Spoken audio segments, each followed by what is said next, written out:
Hello everybody, welcome to my YouTube channel learning is fun. My name is Seema Agrawal. आज हम class 9th ICSE board physics का chapter number 2 motion in one dimension का part 3 देख रहे हैं। इसके पहले वाले दो वीडियोस में मैंने आपको स्केलर और वेक्टर क्वांटिटीज़ के बारे में बताया है, रेस्ट एंड मोशन के बारे में बताया है, मोशन इन वन डायमेंशन हमने डिस्कस किया है, साथ में हमने डिस्टेंस एंड डिस्प्लेसमेंट में क्या डिफरेंस है वो देखा है। सेकेंड वीडियो में हमने स्पीड और वेलोसिटी के बीच में डिफरेंस देखा है, अलग अलग प्रकार की uniform speed, non uniform speed, average speed, instantaneous speed भी डिस्कस करी है। साथ में हमने वेलोसिटी भी इसी तरीके से डिस्कस करी है। यूनिफॉर्म वेलोसिटी क्या होता है, नॉन यूनिफॉर्म वेलोसिटी क्या होता है, इंस्टेंटेनियस वेलोसिटी क्या होता है और आपका एवरेज वेलोसिटी क्या होता है। साथ ही में हमने एक्सेलरेशन और रिटार्डेशन में भी डिफरेंस देखा है। आज के इस वीडियो में हम लोग graphical representation of linear motion देखने वाले हैं। जैसे मैंने आपको बताया, आज के इस वीडियो में हम लोग graphical representation of linear motion देखने वाले हैं। इसमें 3 प्रकार के ग्राफ हैं, distance and displacement time graph, speed and velocity time graph और एक्सेलरेशन टाइम ग्राफ। इस वीडियो में मैं पहला वाला ग्राफ यानी कि distance and displacement time graph को डिस्कस कर रही हूँ। तो चलिए आज का टॉपिक स्टार्ट करते हैं। Graphical representation of linear motion, किस तरीके से हम लीनियर मोशंस को ग्राफ में रिप्रेजेंट करते हैं। If a body moves in a straight line path, it's motion is in one dimension and it is called linear और रेक्टिलियन मोशन। अगर कोई भी बॉडी आपकी सीधे रास्ते में जा रही है, स्ट्रेट लाइन में जा रही है, तो उसको हम क्या कहते हैं, लीनियर मोशन कहते हैं, या इसी को हम क्या बोलते हैं, रेक्टिलिनियर मोशन बोलते हैं, या मोशन इन वन डायमेंशन बोलते हैं। ठीक है, तो सीधे रास्ते में अगर कोई भी चीज़ जा रही है, स्ट्रेट पाथ में जा रही है, तो वो लीनियर मोशन कहलाता है या मोशन इन वन डायमेंशन कहलाता है। इसी को हम रेक्टिलिनियर मोशन भी कहते हैं। A linear motion can be well studied and analyzed with the help of following graph। 3 graph से हम इसको स्टडी करते हैं और एनालाइज करते हैं। Distance and displacement time graph, speed and velocity time graph और एक्सेलरेशन टाइम ग्राफ। आज हम पहला वाला जो ग्राफ है उसको अच्छे से डिस्कस कर रहे हैं। Note, for motion in one direction in a straight line, if the body does not return, that is it does not move in the opposite direction, then distance time and displacement time graph are same। Suppose करो कोई भी body आपकी straight line में जा रही है, ठीक है, और ये वापस लौट के अपनी जगह पे नहीं आई, ठीक है, ये सिर्फ सीधी चलती आई। तो जब अगर सीधे सीधे चलता गया तो इस केस में क्या होगा, जो डिस्टेंस आपका होगा और जो डिस्प्लेसमेंट होगा वो दोनों बराबर होंगे ऑब्वियसली, क्योंकि आप टोटल लेंथ को काउंट करोगे और जो डिस्टेंस की वैल्यू आएगी वही आपकी डिस्प्लेसमेंट की वैल्यू भी आएगी। ठीक है, अगर कोई भी चीज़ आपकी जाती है स्ट्रेट मोशन में और फिर लौट के आती है सेम उसी पॉइंट में, तो डिस्टेंस तो क्या हो जाएगा, सपोज करो ये x मीटर गई और x मीटर भी वापस आई, तो डिस्टेंस तो टोटल हो जाएगा आपका x प्लस एक्स, राइट, यानी कि 2x हो जाएगा।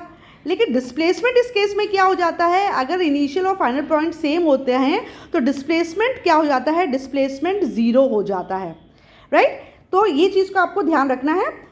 तो इन्होंने यही बोला है, for motion in one direction in straight line, if a body does not return, that is it does not move in the opposite direction, then distance time and displacement time graph are same.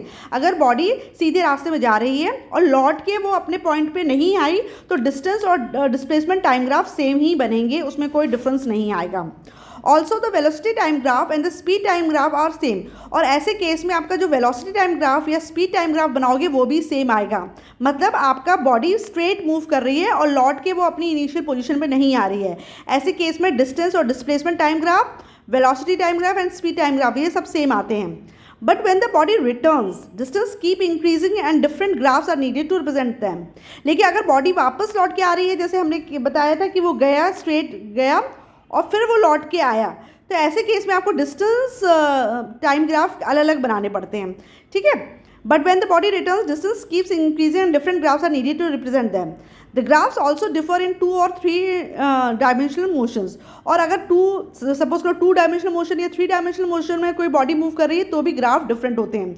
लेकिन हमारे syllabus में सिर्फ 1 dimensional motion हमको यानी कि linear motion ही discuss करना है, तो बाकी 2 तो हमारा अभी हमको डिस्कस करना नहीं है, ठीक है। तो हम लोग मूवमेंट इन स्ट्रेट लाइन या रेक्टिलिनियर मोशन को डिस्कस करने वाले हैं कि उसमें ग्राफ कैसे बनता है।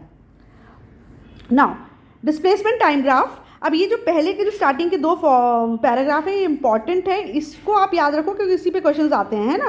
क्या बोल रहा है, displacement time graph. In the displacement time graph the time is taken on the X axis. देखो डिस्प्लेसमेंट टाइम ग्राफ ये दिखा रहे हैं ना, इसमें जो टाइम होता है वो आप एक्स एक्सिस पे लेते हो। आपको पता है ना, अभी कभी भी ग्राफ बनाते हो तो आपका ये वाला जो है वो एक्स एक्सिस कहलाता है और ये वाला वाई एक्सिस कहलाता है। एक्स एक्सिस पे आप हमेशा टाइम लेते हो, ठीक है, और वाई एक्सिस पे आप क्या लेते हो, डिस्प्लेसमेंट, ठीक है। In the displacement time graph, time is taken on the I axis, on the X axis, and displacement of a body is taken on the Y axis. From this graph we can determine the velocity of the body. अब बस यही question पूछ लिया जाएगा कि displacement time graph से आप क्या निकाल सकते हो, तो डिस्प्लेसमेंट टाइम ग्राफ से आप वेलोसिटी निकाल सकते हो. Displacement time graphs gives you velocity, okay. और डिस्प्लेसमेंट टाइम ग्राफ जब बनाते हो तो टाइम को तुम एक्स एक्सिस पे लोगे यानी कि हॉरिजॉन्टल एक्सिस पे लोगे, और डिस्प्लेसमेंट को आप वाई एक्सिस यानी कि वर्टिकल एक्सिस पे लोगे, राइट. तो यहाँ पर ही मैंने तो आपको 3 चीज़ें बता दी कि पूछा जाएगा कि डिस्प्लेसमेंट टाइम ग्राफ में टाइम को कौन से एक्सिस में लेते हैं, तो हम एक्स एक्सिस में लेते हैं, डिस्प्लेसमेंट को वाई एक्सिस में लेते हैं, और डिस्प्लेसमेंट टाइम ग्राफ से आप क्या कैलकुलेट कर सकते हो, आप वेलोसिटी कैलकुलेट कर सकते हो, right. Next, since the velocity is the ratio of displacement and time, therefore the slope of the displacement time graph gives the velocity. क्योंकि velocity का मतलब क्या होता है, velocity का मतलब होता है displacement upon time, right. velocity का मतलब क्या होता है, displacement upon time. तो जो ये जो लाइन आ रही है, जो ग्राफ आपने बनाया है, इसकी जो आपकी जो लाइन आई, इसका जो स्लोप होगा वो आपको क्या दे देगा, वेलोसिटी की वैल्यू दे देगी, ठीक है. If the slope is positive, तो ये पूछा जाएगा कि the slope of the displacement time graph gives the velocity. ये चीज़ याद रखनी है. अगर स्लोप पॉजिटिव है, it implies that the body is moving away from the starting point. अगर स्लोप पॉजिटिव है तो आपका बॉडी स्टार्टिंग पॉइंट से दूर जा रहा है, ठीक है. But if the slope is negative, the body is returning towards the starting point. देखिए, अगर स्लोप नेगेटिव है यानी कि बॉडी आपका लौट के स्टार्टिंग पॉइंट की तरफ आ रही है, ठीक है. तो ये भी याद रखना, पूछेंगे अगर तुम्हारा डिस्प्लेसमेंट टाइम ग्राफ का जो स्लोप है अगर वो पॉजिटिव है, इसका क्या मतलब है, तो आप बोलोगे कि the body is moving away from the starting point. अगर वो पूछेंगे स्लोप नेगेटिव है, उसका क्या मतलब है, that means body is returning towards the starting point, ठीक है. अब हम एक एक करके केस डिस्कस करते हैं. पहला केस क्या है, if the position of a body does not change with time, the body is said to be stationary. Suppose करो समय के साथ कोई बॉडी की पोजीशन चेंज नहीं हो रही है, इसका मतलब क्या हो गया, बॉडी स्टेशनरी है यानी कि बॉडी रुकी हुई है ना, रेस्ट पर है बॉडी, मतलब बॉडी मूव नहीं कर रही है. तब 1 मिनट पहले भी वो यहीं खड़ी थी, दूसरे में यहीं खड़ी, तीसरे में भी यहीं, चौथे में, मतलब ये जो है आपका टाइम बढ़ता जा रहा है, लेकिन उसकी जो पोजीशन है, उसकी जो बॉडी है वो एक उसी पॉइंट पे खड़ी हुई है. ऐसे केस में क्या होगा, आपका डिस्प्लेसमेंट टाइम ग्राफ क्या आ जाएगा, पैरेलल टू टाइम एक्सिस आ जाएगा. If the position of a body does not change with time, the body is said to be stationary, and the displacement as measured from the origin at all instant is same as that at t0. So the displacement time graph is a straight line parallel to the time axis. अब वो पता question कैसे पूछेंगे, वैसे graph बना देंगे, ठीक है ना. ये इन्होंने ग्राफ बना दिया, ये डिस्प्लेसमेंट टाइम ग्राफ है. अब ये पूछेंगे इससे आपको क्या समझ में आ रहा है, इससे हमको ये समझ में आ रहा है क्योंकि देखो टाइम बढ़ रहा है, 0 से 1 हुआ, 2 हुआ, 3 हुआ, 4 हुआ, 5 हुआ, 6 हुआ, 7 हुआ, 8 हुआ, 9 हुआ, मतलब टाइम तो लगातार बढ़ता जा रहा है. लेकिन डिस्प्लेसमेंट जो पॉइंट पी है, जो तुम्हारी जो बॉडी है वो पी पॉइंट पे खड़ी है, हर एक सेकंड में वो पी पॉइंट पे ही खड़ी है, वो ऊपर की तरफ नहीं गई, है ना. इससे आपको क्या पता चलता है, इस ग्राफ को देख के, इस ग्राफ को देख के हमको ये पता चलता है कि बॉडी इज स्टेशनरी या बॉडी इज एट रेस्ट या बॉडी रुकी हुई है, मतलब बॉडी चल नहीं रही है, मोशन में नहीं है बॉडी, इसलिए टाइम तो बढ़ता जा रहा है लेकिन बॉडी की पोजीशन चेंज नहीं हो रही है, राइट. तो इस तरीके का ग्राफ आता है कि डिस्प्लेसमेंट टाइम ग्राफ में अगर आपका जो ये स्लोप है parallel to the time axis आ रहा है, तो उसका मतलब समझ लो आप कि बॉडी इज स्टेशनरी, राइट. यही चीज़ उन्होंने लिखा है कि if the position of a body does not change with time, the body is said to be stationary, and the displacement as measured from the origin at all instants is same as that at t0. तो जो position t0 पे थी वही position आगे के time में भी रहेगी. So the displacement time graph is a straight line parallel to the time axis, है ना. तो वो ऐसे ही पूछ सकते हैं है कि if a body is stationary then how will be the displacement time graph. अगर बॉडी स्टेशनरी है तो डिस्प्लेसमेंट टाइम ग्राफ कैसा होगा, तो आप लिखोगे कि अगर बॉडी स्टेशनरी है तो displacement time graph straight line होगा parallel to the time axis. तो ये वाली लाइन आपको ध्यान में रखनी है, displacement time graph is a straight line parallel to time axis अगर बॉडी स्टेशनरी है, बॉडी इज स्टेशनरी, ठीक है. OP is the distance of the body from the origin and it remains same at each instant. ठीक है, आप देख रहे हो कि जो OP जो पोजीशन है, मतलब इस पॉइंट पर तुम्हारी गाड़ी इस पॉइंट पे थी तो वो इसी पॉइंट पे रखी है, तो ये स्टेशनरी है. तो ये तो केस 1 डिस्कस कर लिया कि आपकी बॉडी मूव नहीं कर रही है, तो इस तरह से ग्राफ बन रहा है. अब केस 2 क्या है, If a body is moving with uniform velocity, its displacement increases by the same amount in each second, and so the displacement time graph is a straight line inclined to the time axis. अगर body आपकी uniform velocity से move कर रही है, uniform velocity मतलब क्या है, equal distance in equal interval of time cover कर रही है, इसको यूनिफॉर्म वेलोसिटी कहते हैं। तो अगर यूनिफॉर्म वेलोसिटी में अगर आपकी बॉडी मूव कर रही है तो वो बॉडी इक्वल टाइम में इक्वल डिस्टेंस कवर करेगी, और वो तुम्हारा जो ग्राफ होगा वो क्या हो जाएगा, स्ट्रेट लाइन बन जाएगा, और ये जो लाइन होगी वो टाइम एक्सिस की तरफ इंक्लाइंड रहेगी, ठीक है ना। मतलब अगर आपकी body equal distance equal interval of time में कर रही है तो स्लोप आपका स्ट्रेट लाइन आता है। The velocity of a body can be obtain by finding the slope of the line. तो इस लाइन के अगर आप स्लोप ढूंढोगे तो आपको इसकी वेलोसिटी पता चल जाएगी। तो स्लोप कैसे निकालते हैं, आपने मैथ्स में भी पढ़ा है, स्लोप का फॉर्मूला क्या होता है, y2 minus y1 upon x2 minus x1, ठीक है। तो ये फॉर्मूला याद रखना स्लोप का, ये फॉर्मूला हम लोग यूज़ कर रहे हैं स्लोप फाइंड आउट करने के लिए, राइट। कैसे कर रहे हैं वो अभी मैं बताती हूँ आपको। अब इन्होंने एग्जाम्पल दे दिया, example 1, a car is moving on a straight path in a given direction with uniform speed. एक कार स्ट्रेट पाथ में जा रही है एक डायरेक्शन में, और इसकी स्पीड यूनिफॉर्म है। यूनिफॉर्म स्पीड है मतलब इक्वल डिस्टेंस इक्वल टाइम में कवर कर रही है। तो फॉलोइंग डेटा है, मतलब जीरो, जब टाइम जीरो था तो डिस्प्लेसमेंट कितना हुआ, जीरो ही हुआ। फिर अगर 1 सेकंड टाइम बढ़ा तो 10 मीटर उसने कवर कर लिया, फिर 2 सेकंड हुआ टाइम तो उसने 20 मीटर कवर कर लिया, फिर 3 सेकंड हुआ तो 30, फिर 4 सेकंड हुआ तो 40, 5 सेकंड हुआ तो 50। मतलब हर उसमें वो 10 हर 1 सेकंड बढ़ रहा है तो वो 10 मीटर कवर करती चली जा रही है। तो आपका ये क्या है, यूनिफॉर्म वेलोसिटी शो करता है। तो आप इस डेटा के हिसाब से आप प्लॉटिंग करोगे, है ना। आप टाइम एक्सिस को आप एक्स एक्सिस में ले लोगे टाइम को, जैसे आपने ये आपका ये प्लॉटिंग हुई, आपने टाइम को ले लिया हॉरिजॉन्टल एक्स एक्सिस पे और डिस्प्लेसमेंट को ले लिया आपने वाई एक्सिस पे। अब जीरो, जब टाइम 0 सेकंड था तो आपका डिस्प्लेसमेंट भी 0 था। जब टाइम आपका 1 सेकंड हुआ तो डिस्प्लेसमेंट कितना हो गया था, 10 मीटर। जब टाइम 2 सेकंड हुआ तो डिस्प्लेसमेंट क्या हो गया, 20 मीटर। जब टाइम 3 सेकंड हुआ तो डिस्प्लेसमेंट 30 मीटर हो गया। 4 सेकंड में 40 मीटर हो गया, और 5 सेकंड में 50 मीटर हो गया। इस तरीके से आपने ये सारे पॉइंट ज्वाइन करे तो ये स्ट्रेट लाइन आ गई, राइट। ये स्ट्रेट लाइन आ गई आपकी। तो ये आपका displacement time graph with uniform velocity draw हो गया, ठीक है। अब इस डिस्प्लेसमेंट टाइम ग्राफ की मदद से हम क्या निकाल सकते हैं, वेलोसिटी, है ना। The displacement time graph is a straight line OP inclined to the time axis. It shows linear relationship between displacement and time, है ना। तो ये displacement time graph uniform velocity से हमको रिलेशन मिलता है डिस्प्लेसमेंट और टाइम। इस ग्राफ को देख के आपको क्या इन्फॉर्मेशन मिल रही है, इस ग्राफ को देख के आपको ये इन्फॉर्मेशन मिल रही है, अगर कोई भी बॉडी यूनिफॉर्म वेलोसिटी से चलती है तो displacement is directly proportional to time. मतलब डिस्प्लेसमेंट टाइम के डायरेक्टली प्रोपोर्शनल होता है, यानी कि जैसे जैसे टाइम बढ़ता है डिस्प्लेसमेंट भी बढ़ता जाता है, ठीक है। तो यही इन्होंने बोला है, that is the displacement of a car is directly proportional to the time of travel, और the car travels equal distance in equal intervals of time in a certain direction. तब अगर कोई भी बॉडी, तो अगर यूनिफॉर्म वेलोसिटी से अगर कोई भी बॉडी मूव कर रही है तो डिस्प्लेसमेंट टाइम ग्राफ में डिस्प्लेसमेंट टाइम के डायरेक्टली प्रोपोर्शनल रहेगा, यानी कि जैसे जैसे समय बढ़ेगा डिस्प्लेसमेंट भी बढ़ता जाएगा इक्वल इंटरवल में। इसी को उन्होंने लिख दिया, for a body moving with uniform velocity the displacement is directly proportional to the time. तो ये चीज़ आपको ध्यान में रखनी है कि अगर कोई भी बॉडी यूनिफॉर्म वेलोसिटी से मूव कर रही है तो displacement is directly proportional to time, यानी कि टाइम बढ़ेगा तो डिस्प्लेसमेंट भी बढ़ता चला जाएगा, ठीक है। The velocity of car can be obtained by finding the slope of the straight line OP। अब वेलोसिटी अगर हमें निकालनी है इस ग्राफ की, तो जो लाइन OP है, ये वाली जो लाइन OP है, इसका स्लोप आप फाइंड आउट करोगे तो आपको आ जाएगा। For this, take a 2 points A and B on the line OP as shown in figure and draw perpendiculars AD and B on y-axis and AF and BG on the x-axis। देखो ये तुम्हारा line, ये slope आया आपका, ये आपकी line है, ये आपका ग्राफ शो हो रहा है, ठीक है ना। ये लाइन आपकी OP है ना।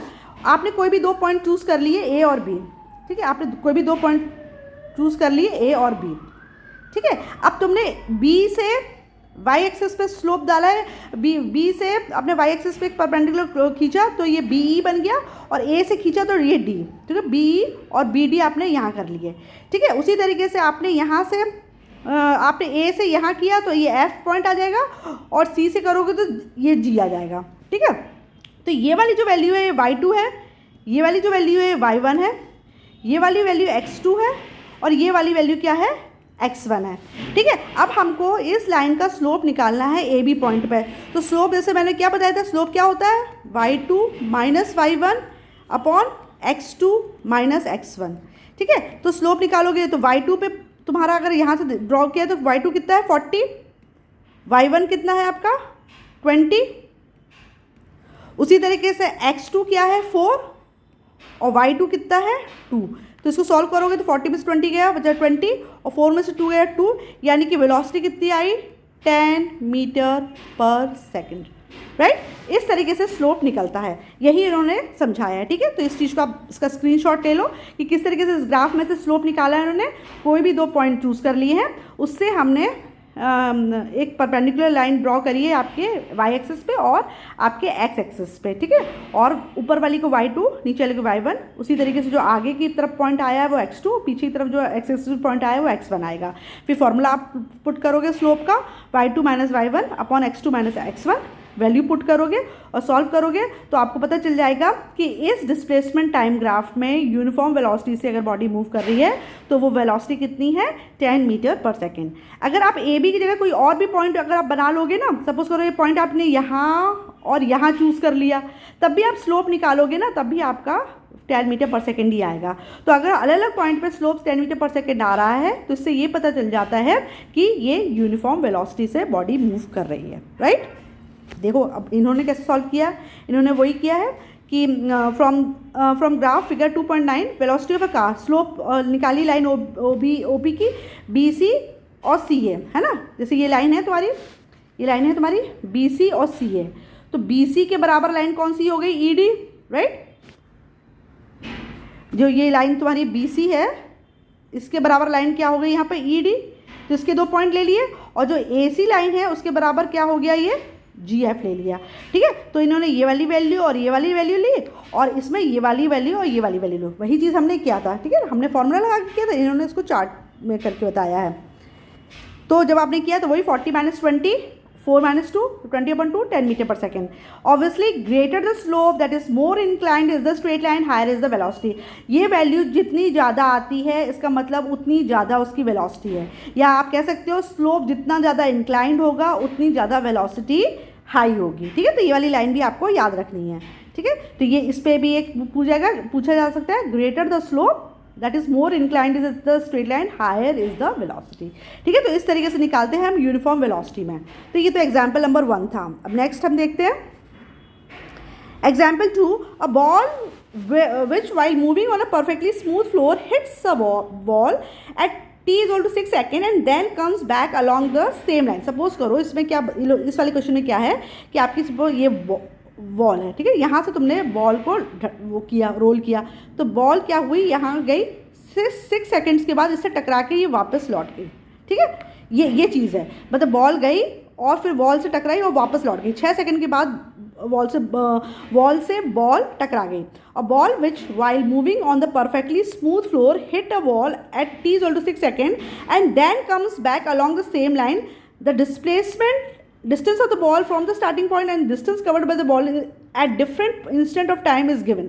अब देखो इस वाले जब केस में कोई भी चीज़ जा रही है फिर लौट के उसी तरफ आ रही है तो डिस्टेंस तो देखो बढ़ जाएगी, क्योंकि जितना डिस्टेंस उसने यहाँ कवर किया प्लस जितना डिस्टेंस उसने यहाँ कवर किया, है ना, तो टोटल डिस्टेंस निकाल लोगे।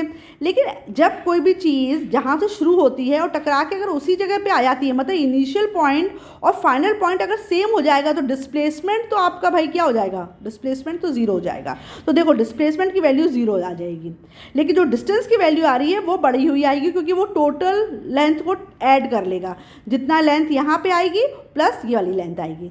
तो ऐसी चीज़, ऐसी बॉडी जब आपकी, क्योंकि इस वाली केस में क्या हो रहा है, बॉल आपकी यहाँ से मूव करके वापस अपनी ही जगह पे आ जा रही है, तो इनिशियल और फाइनल पॉइंट सेम होने की वजह से डिस्प्लेसमेंट ज़ीरो हो जाएगा। लेकिन डिस्टेंस, टोटल डिस्टेंस तो क्या हो जाएगा, d1 कितनी डिस्टेंस जो उसने यहाँ कवर करी और d2 जितनी डिस्टेंस उसने यहाँ कवर करी, तो डिस्टेंस तो तुम्हारा हो जाएगा d1 प्लस d2, है ना। लेकिन डिस्प्लेसमेंट क्या हो जाएगा, ज़ीरो, क्योंकि डिस्प्लेसमेंट को हम इनिशियल और फाइनल पॉइंट के बीच का दूरी को डिस्प्लेसमेंट मानते हैं, तो वो चूंकि सेम हो गया इसलिए डिस्प्लेसमेंट आपका जीरो हो गया। ठीक है, तो इसलिए ये ग्राफ में यहाँ पे ये जीरो लिखा है और जबकि डिस्टेंस क्या लिखा है 120। अब वैल्यू देखो आप, टाइम देखो 0 सेकेंड में तीनों चीज़ 0 है, डिस्प्लेसमेंट भी 0 है, डिस्टेंस भी 0 है। फिर सपोज करो 2 सेकेंड में डिस्टेंस और डिस्प्लेसमेंट सेम होंगे, 20 मीटर मूव कर गया। फिर 4 सेकेंड में 40, फिर 6 सेकेंड में 60। अब 6 सेकेंड में जाके आपकी बॉल क्या हो रही है, वॉल से टकरा रही है, ठीक है। तो अभी तक तो बात सही चल रही थी, बॉल चल रही थी 0 में 20 हुई, 0 में 0 रही, फिर 2 में 20 हुई, फिर 40 हुई, और फिर आपकी 6 सेकेंड में 60 हो गई। यहाँ तक तो बात ठीक थी। अब जैसे ही टकराई तो फिर अब आपका क्या हो गया, बॉल वापस लौट के आ रही है। मतलब यहाँ से अब आप देखो, अब यहाँ से आप देख रहे हो तो वापस लौट के आई, सपोज करो ये आपकी 15 मीटर वापस आई, तो 60 में 15 ऐड हो जाएगा, तो डिस्टेंस तो कितना हो जाएगा 75। लेकिन डिस्प्लेसमेंट में तो ये वापस लौटी ना, तो जितना ये 15 वापस लौटी तो 15 माइनस हो जाएगा, तो 60 में से 15 गया तो 45 आई, ठीक है। अब ये और 15 वापस आई, और 15 वापस आई, तो डिस्टेंस में तो 15 ऐड हो गया, तो डिस्टेंस में ये ऐड होता आ रहा, तो 90 हो गई।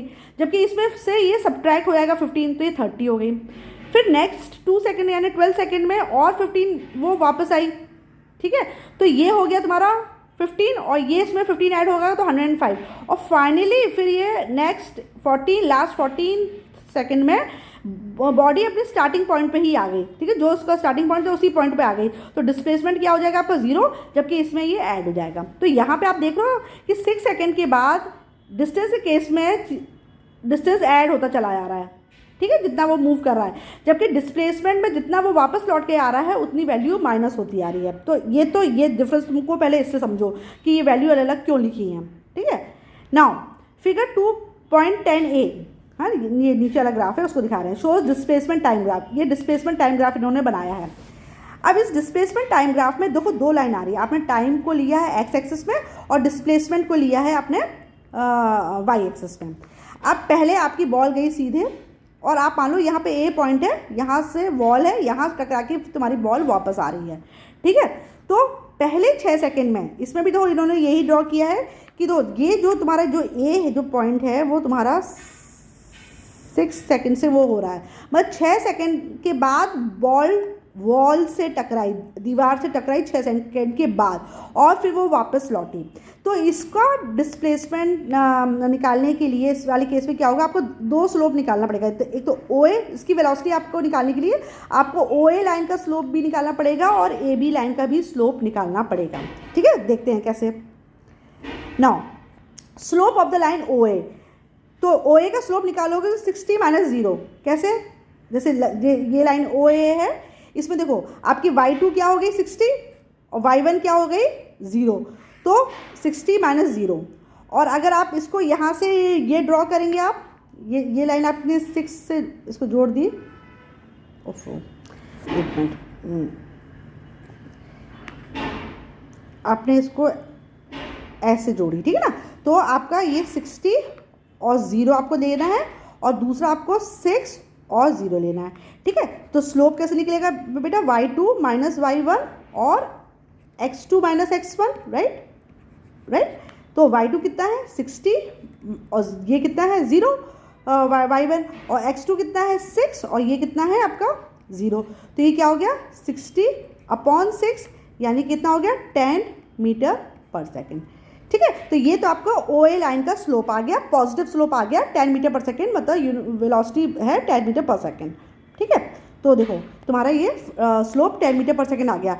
अब लाइन AB का स्लोप निकालना है, लाइन AB का स्लोप निकाल रहे हैं, तो लाइन AB का स्लोप क्या होगा, फिर से देखो उसको, इस वाले ग्राफ को।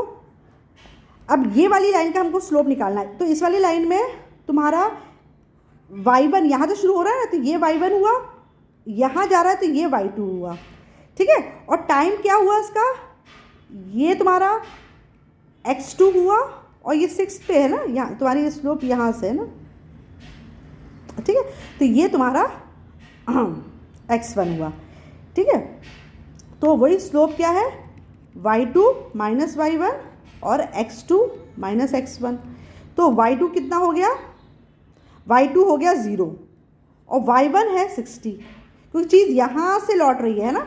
और टाइम क्या हो गया 14 - 6, तो ये ऊपर वाला क्या आ गया -60, और ये नीचे वाला कितना आ गया 14 में से 6 का बचा 8, ठीक है। इसको सॉल्व करोगे तो 7 × 56 और 40, तो -7.5 5 आ जाएगा, क्योंकि ये माइनस है ना, तो ये -7.5 मीटर पर सेकेंड आपकी क्या आ जाएगी वेलोसिटी। तो देखो जो तुम्हारा ए बी में जो वेलोसिटी आ रही है वो नेगेटिव में आ रही है, जबकि ओ ए में जो वेलोसिटी आ रही है वो पॉजिटिव में आ रही है। ठीक है, यही देखो इन्होंने क्या कि slope of the line A B क्या आ रहा है -7.5 मीटर पर second. Thus, the slope of the line OA is positive, which represents the uniform motion of a ball with velocity 10 meter per second towards the ball away from the starting point, while the slope of the line AB is negative, which represents the uniform motion of a ball with velocity 7.5 in opposite direction, that is towards the starting point after hitting the ball. After hitting the wall. तो यानी क्या हुआ कि जो line OA है उसका slope positive है और उसकी वैल्यू कितनी है 10 मीटर पर सेकेंड, यानी कि यूनिफॉर्म मोशन में आपकी जो बॉल है यूनिफॉर्म मोशन से मूव कर रही है, जिसकी वेलोसिटी 10 मीटर पर सेकेंड है और ये बॉल की तरफ जा रही है। फिर तुम्हारा जो ए बी जो है उसका स्लोप नेगेटिव है, यानी कि इससे पता चल रहा है कि बॉल अभी भी यूनिफॉर्म मोशन में है और वो 7.5 मीटर पर सेकेंड की वेलोसिटी से मूव कर रही है, लेकिन अपोजिट डायरेक्शन में मूव कर रही है, यानी कि टूवर्ड्स द स्टार्टिंग पॉइंट। ठीक है, figure 2.10b shows the distance line graph for this motion. Here the slope of the line gives the speed of the body. अब आपका नेक्स्ट जो वो है ग्राफ वो आपको स्पीड ऑफ द बॉडी दिखा रहा है। ठीक है ना, तो ये तो हमने जो पहला वाला जो ग्राफ बनाया है, ये वाला ग्राफ बनाया है, ये हमने डिस्प्लेसमेंट टाइम ग्राफ बनाया है। तो हमने प्लॉटिंग किसके हिसाब से करी, ये वाली वैल्यू रखी है बेटा। टाइम 0 लिया तो डिस्प्लेसमेंट 0 लिया, फिर टाइम 2 लिया तो डिस्प्लेसमेंट 20, इसमें 4, 40, 6, 60, 8, 45, 10, 30, 12, 15, 14, 0, इस तरीके से हमने इसकी प्लॉटिंग करी है। ठीक है ना, अब जो सेकेंड वाला जो आप जो ये वाला ग्राफ बना रहे हो उसमें आप क्या क्या चीज़ ले रहे हो, आप उसमें ये टाइम ये वाली वैल्यू ले रहे हो और ये डिस्टेंस ले रहे हो। तो 0 में 0 है, फिर 2 सेकेंड में ये 20 हो गया, फिर 4 सेकेंड में ये आपका 40 हो गया, फिर 6 सेकेंड में आपका ये करीब 60 हो गया, 8 में 75 हो गया, 10 में 90 हो गया, 12 में 105 हो गया और 14 में ये 120 हो गया। तो इस तरीके से ये पॉइंट मिले, आपने इसको जोड़ दिया। ठीक है, तो हमने डिस्टेंस टाइम ग्राफ हमारा बन गया। जिस तरह से डिस्प्लेसमेंट वाई एक्सिस पे लेते हैं उसी तरीके से डिस्टेंस भी वाई एक्सिस पे लेते हैं, टाइम हमेशा आपका एक्स एक्सिस पे आएगा। तो ये वाला जो ग्राफ बन रहा है ये एक्स एक्सिस, ये आपका डिस्टेंस टाइम ग्राफ है ना। डिस्प्लेसमेंट टाइम ग्राफ में चीज़ अब मैंने बताया क्योंकि वो स्टार्टिंग पॉइंट से हिट गई फिर हिट होकर वापस स्टार्टिंग पॉइंट में आई, तो डिस्प्लेसमेंट टाइम ग्राफ ऐसा आ रहा था, जबकि डिस्टेंस टाइम ग्राफ लगातार बढ़ रहा है क्योंकि टोटल डिस्टेंस ऐड होगी, ये और ये दोनों ऐड होगा, इसलिए ये ग्राफ तुम्हारा लगातार ऊपर की तरफ बढ़ रहा है। इतना डिफरेंस समझ में आया कि ये वाला ग्राफ ऐसा क्यों बना और वो वाला ग्राफ ऐसा क्यों बना। ठीक है, अब हम इसको कैलकुलेट करते हैं। अब अगर हमें स्लोप चाहिए तो हम इसको भी हम क्या करते हैं, दो भाग में डिवाइड कर लेते हैं। पहले हम क्या करते हैं, हम स्लोप निकालते हैं ओ ए लाइन का, मतलब यहाँ से लेके यहाँ तक का स्लोप निकालते हैं। ठीक है, और फिर नेक्स्ट में हम ए बी का निकालेंगे। तो ओ ए का निकालेंगे तो तुम्हारा ये क्या हो जाएगा 60 - 0 है ना, ये वाली वैल्यू y2 हो जाएगी, ये वाली वैल्यू y1 हो जाएगी। तो ये स्लोप क्या हो जाएगा 60 - 0 और टाइम क्या हो जाएगा 6 और 0, 6 - 0 यानी कितना हो जाएगा 60/6 यानी कि 10 मीटर पर सेकेंड। ठीक है, तो ये तो वैसे ही हो गया। फिर तुम्हारे इस वाली लाइन का निकाला, बी ए का निकाला, तो तुम्हारा स्लोप क्या हो जाएगा, वैल्यू क्या हुई बी के केस में 120 माइनस, अब ये वाली वैल्यू y2 हो जाएगी और ये वाली यहाँ से ये ड्रॉ करोगे तो ना, तो ये वाली वैल्यू आपकी y1 हो जाएगी। तो 120 - 60 और टाइम क्या हो जाएगा आपका, इस वाली केस में टाइम क्या हो जाएगा, ये वाला 14 है ना, इस वाले पॉइंट पे अगर करोगे तो ये 14 हो जाएगा। तो 14 और आपने कहाँ तक पॉइंट लिया ए तक, और ए तक क्या है आपका 6, तो 14 - 6। ठीक है, तो आप 120 में से 60 काटोगे तो 60 बचेगा और 14 में से 6 काटोगे तो कितना बचेगा 8 है ना। तो इसको करोगे तो ये +7.5 आएगा मीटर पर सेकेंड, वैल्यू वही आ रही है, लेकिन इस वाले केस में ये भी पॉजिटिव आ रहा है 10 और 7.5 ये आ रहा है ना। एक वैल्यू 10 मीटर पर सेकेंड आ रही है डिस्टेंस टाइम ग्राफ में और दूसरी वैल्यू 7.5 मीटर पर सेकेंड आ रही है, लेकिन दोनों वैल्यू पॉजिटिव हैं। ठीक है, तो इसका मतलब क्या हुआ, देखो वही चीज़ क्या, the average speed can also be, तो ये इसकी स्पीड निकल आएगी। तो डिस्टेंस टाइम ग्राफ से आप स्पीड निकाल रहे हो। ठीक है, तो डिस्टेंस टाइम ग्राफ से आपने क्या निकाली, स्पीड, क्योंकि स्पीड मतलब होता है डिस्टेंस अपॉन टाइम।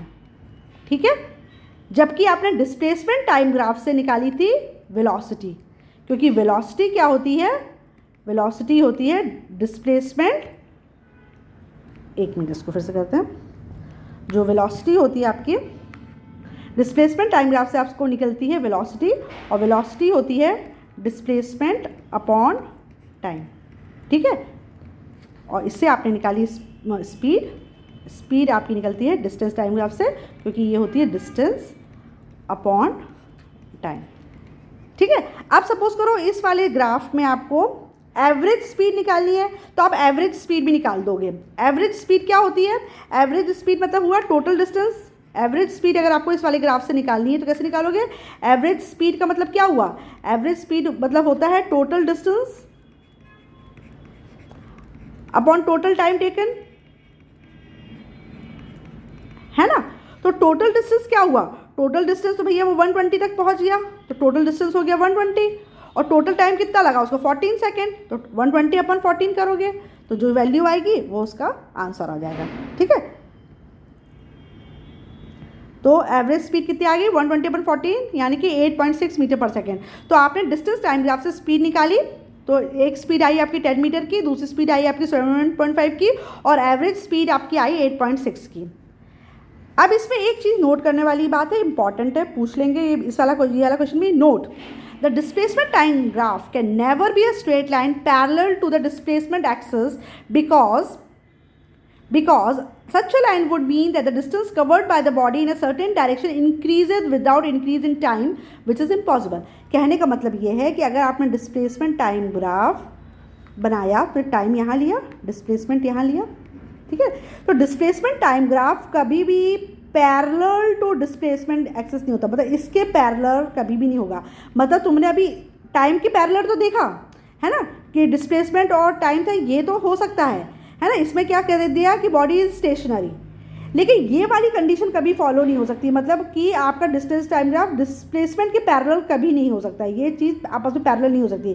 क्यों? अगर ऐसा हुआ इसका मतलब क्या हुआ? इसका मतलब ये हो रहा है कि तुम्हारा बॉडी लगातार मूव कर रही है लेकिन टाइम वहीं रुका हुआ है। तो ऐसा तो हो ही नहीं सकता ना कि टाइम बढ़े नहीं और बॉडी तुम्हारी बढ़ती जाए। भाई टाइम तो निरंतर चलता रहता है, लगातार टाइम तो बढ़ता चला जाता है। तो ये तो कभी सिचुएशन आ ही नहीं सकती कि टाइम ना बढ़े और आपकी बॉडी मूव करती रहे, तो ये पॉसिबल ही नहीं है। तो यही चीज़ उन्होंने लिखा है कि the displacement time graph can never be a straight line parallel to the displacement axis. मतलब कभी भी displacement time graph parallel to displacement axis नहीं हो सकता है। क्यों? क्योंकि it would mean that the distance covered by the body in certain direction increases without any increase in time. क्योंकि इसका मतलब होगा कि डिस्टेंस तो बढ़ रही है लेकिन टाइम नहीं बढ़ रहा है, जो कि इम्पॉसिबल है ना। तो वो पूछ लेंगे अगर ऐसा वाला ही है तो उसका मतलब क्या है, तो बोल देना कि this situation is not possible, right. अब केस 3 बता रहे हैं। अभी तक हमने यूनिफॉर्म वेलोसिटी का केस पढ़ा, ठीक है ना। अब हम केस 3 कर रहे हैं। If a body moves with varying speed in a fix direction. कोई भी बॉडी जा रही है, सपोज करो कि आप मार्केट में गाड़ी चला रहे हो ना, मार्केट में गाड़ी चला रहे हो, आप स्ट्रेट लाइन में जा रहे हो, लेकिन आपकी स्पीड जो हो रही है वेरी कर रही है, कभी बढ़ रही है कभी घट रही है। तो मतलब आप वेरिएबल वेलोसिटी से आप बॉडी को मूव कर रहे हो। तो इस केस में displacement time graph is not a straight line. तो अगर आपकी जो कोई भी बॉडी है अगर वेरिएबल वेलोसिटी में जा रही है तो displacement time graph straight line हो ही नहीं सकता। ऐसे केस में आपका डिस्प्लेसमेंट टाइम ग्राफ हमेशा कर्व आता है, right. If a body moves with a varying speed in a fixed direction with variable velocity, the displacement time graph is not a straight line, but it is a curve. The velocity at any instant can then be obtained by finding the slope of the tangent drawn on the curve at that time. तो ऐसे case में अगर आपको velocity करनी है तो आप कोई भी पॉइंट चूज कर लो, उस पर आप एक टेंजेंट ड्रॉ कर लो, ठीक है। ऐसे टेंजेंट ड्रॉ कर लेते हैं और फिर हम उसका वैल्यू निकाल लेते हैं, ठीक है। कैसे निकालते हैं देखते हैं हम। जैसे कि आपका एक डेटा दिया है इन्होंने कि 0 सेकेंड पे कोई बॉडी मूव कर रही है वेरिएबल वेलोसिटी से, 0 सेकेंड पे उसका डिस्प्लेसमेंट हुआ 0 मीटर, फिर 2 सेकेंड पे उसका डिस्प्लेसमेंट हो गया 10 सेकेंड, फिर 10 मीटर सॉरी, फिर 5 सेकेंड में 30 मीटर और 6 सेकेंड में 47 मीटर है। तुम देख रहे हो टाइम भी अलग है, वेरिएबल है और डिस्प्लेसमेंट भी अलग है। अनइक्वल टाइम और अनइक्वल डिस्प्लेसमेंट हो रहा है, तो इसलिए ये क्या हो गया, वेरिएबल वेलोसिटी से बॉडी मूव कर रही है। तो जब उसकी प्लॉटिंग करी तो आपका ग्राफ कैसा आया, ऐसा कर्व आया, करवाया। तो अब इसकी हमको किसी भी इंस्टेंट पे वेलोसिटी निकालनी है तो हम क्या करेंगे, कोई भी हमने पॉइंट चूज़ कर लिया, सपोज करो हमने पॉइंट ए चूज़ कर लिया। अब इस पॉइंट ए पे आपने एक टेंजेंट यानी कि स्ट्रेट लाइंस के टच करते हुए ड्रॉ करिए, ठीक है ना। मतलब ये BD लाइन ड्रॉ कर दी, फिर उसका परपेंडिकुलर निकाल लिया, ठीक है ना। इस तरह से कर लिया, ठीक है। तो आपने पॉइंट चूज़ किया ए, है ना, इससे टेंजेंट ड्रॉ किया, फिर तुम्हारा ये लाइन ड्रॉ कर ली। अब इसको ये करोगे तो ये आपका हो जाएगा y2, राइट, और आपकी ये वाला जो है ये हो जाएगा आपका y1, राइट। उसी तरीके से आप यहाँ पे देखोगे तो 7 हो जाएगा आपका x2, और ये जो वाला जो है ये 3 ये हो जाएगा आपका x1। फिर स्लोप कैसे निकालोगे, y2 माइनस y1 और x2 माइनस x1, ठीक है, यानी कि 50 माइनस 10 और 7 माइनस 3, तो ये कितना हो गया 40, और ये क्या हो गया 4, यानी कि आपका at any instant particular instant पे स्पीड कितनी आ गई 10 मीटर पर सेकेंड, वेलोसिटी आई, सॉरी, क्योंकि ये डिस्प्लेसमेंट टाइम ग्राफ है ना, तो वेलोसिटी कितनी आई आपकी 10 मीटर पर सेकेंड, ठीक है। इसी को देखो उन्होंने क्या बताया, इसी तरीके से उन्होंने किया इसको, तो ये आपकी वैल्यू आ गई 10 मीटर पर सेकेंड।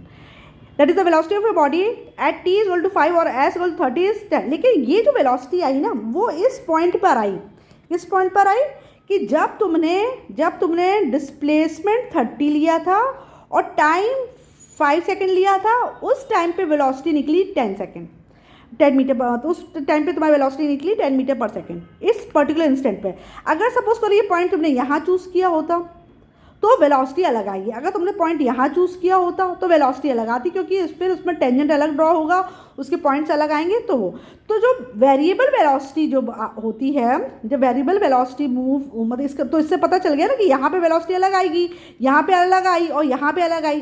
तो जब अलग अलग वेलोसिटी आपकी आ रही है तो उसी से पता चल जा रहा है कि वो गाड़ी किससे मूव कर रही है, वेरिएबल वेलोसिटी से मूव कर रही है, राइट। तो ये चीज़ उन्होंने बताया है कि एट पर्टिकुलर इंस्टेंट तो वेलोसिटी निकाल लोगे, लेकिन अलग अलग पॉइंट पे अलग अलग वेलोसिटी निकलेगी, यानी कि वेरिएबल वेलोसिटी निकलेगी। तो अगर कभी भी कोई भी डिस्प्लेसमेंट टाइम ग्राफ का कर्व, अगर जो आपने ग्राफ बनाया और वो कर्व में आया, स्ट्रेट लाइन नहीं आया, यानी कि इसमें वेलोसिटी कैसी होगी, वेरिएबल ही होगी, ठीक है। मतलब unequal distance at unequal interval of time में आपकी बॉडी कवर कर रही होगी। Note that in this case the slope of the curve is different at different point, so the velocity is also different at different instant, that is the body is moving with variable speed और velocity, ठीक है। इसका मतलब क्या हुआ कि तुम्हारी body variable speed या वेलोसिटी से मूव कर रही है। तो ये जो पॉइंट है ये इंपॉर्टेंट है, ठीक है। अभी तक हमने जो ग्राफ पढ़ा उसमें हमने फिर क्या कंक्लूजन किया, ये हमारे कंक्लूजन निकले। पहला कंक्लूजन क्या निकला डिस्प्लेसमेंट टाइम ग्राफ से, कि if displacement time graph of an object is straight line parallel to the time axis the object is stationary. मतलब अगर डिस्प्लेसमेंट टाइम ग्राफ अगर आपने बनाया है और आपका graph parallel to time axis है, इसका मतलब बॉडी क्या है, stationary. If the graph is straight line incline to the time axis the motion is uniform velocity. लेकिन अगर ग्राफ आपका ऐसा आ रहा है, यानी कि मोशन आपका क्या है, यूनिफॉर्म वेलोसिटी का है।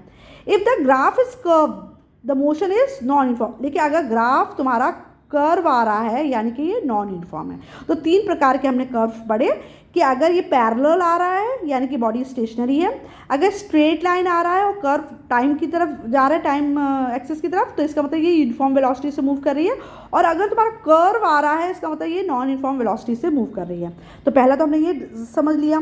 फिर क्या पढ़ा, in the displacement time graph the slope of the straight line or the tangent to the curve at instant gives the velocity of the object at the instant।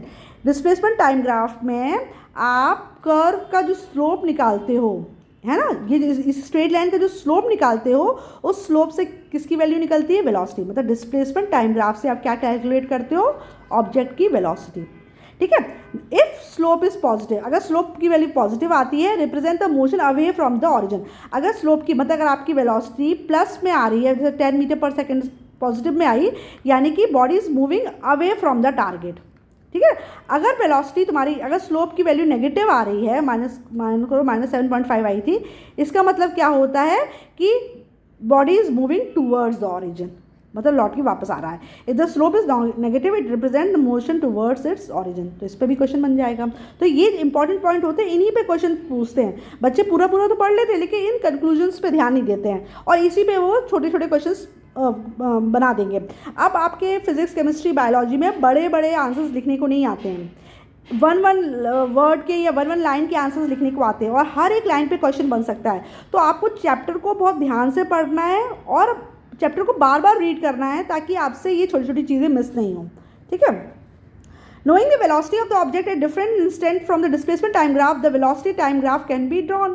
और अगर हम velocity निकाल लेंगे अलग अलग इंस्टेंस पे, डिस्टेंस टाइम ग्राफ पे, अगर हम डिस्टेंस टाइम ग्राफ ड्रॉ करेंगे, है ना, डिस्प्लेसमेंट टाइम ग्राफ अगर हम ड्रॉ करेंगे तो हमको वेलोसिटी पता चल जाएगी, है ना। और हमें अगर अलग अलग पॉइंट की वेलोसिटी पता चल गई तो हम फिर वेलोसिटी टाइम ग्राफ भी इस डेटा की मदद से निकाल सकते हैं। तो हम डिस्प्लेसमेंट टाइम ग्राफ की मदद से वेलोसिटी टाइम ग्राफ का डेटा भी निकाल सकते हैं और वेलोसिटी टाइम ग्राफ भी प्लॉट कर सकते हैं।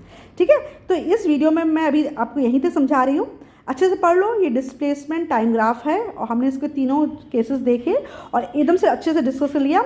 नेक्स्ट वीडियो में मैं आपको वेलोसिटी टाइम ग्राफ बताऊंगी। अगर आपको डिस्प्लेसमेंट टाइम ग्राफ अच्छे से समझ में आ जाएगा तो बाकी के दो ग्राफ जो हैं, वेलोसिटी टाइम ग्राफ और एक्सेलरेशन वाला जो ग्राफ है, वो भी आपको बहुत आसानी से समझ में आ जाएगा। Right, all right, thank you. इसके साथ साथ आप मुझे ये भी बता सकते हैं कि आप और किस टॉपिक में वीडियोस देखना चाहते हैं या किस सब्जेक्ट में आप वीडियोस देखना चाहते हैं। मैं कोशिश करूँगी उस सब्जेक्ट में, उस टॉपिक पे भी वीडियो बना के अपने साइट पर अपलोड करूँ, अपने चैनल पे अपलोड करूँ। ऑलराइट, तो अगर आपको मेरा वीडियो अच्छा लगता है तो please like, share and subscribe my YouTube channel learning is fun. Thank you.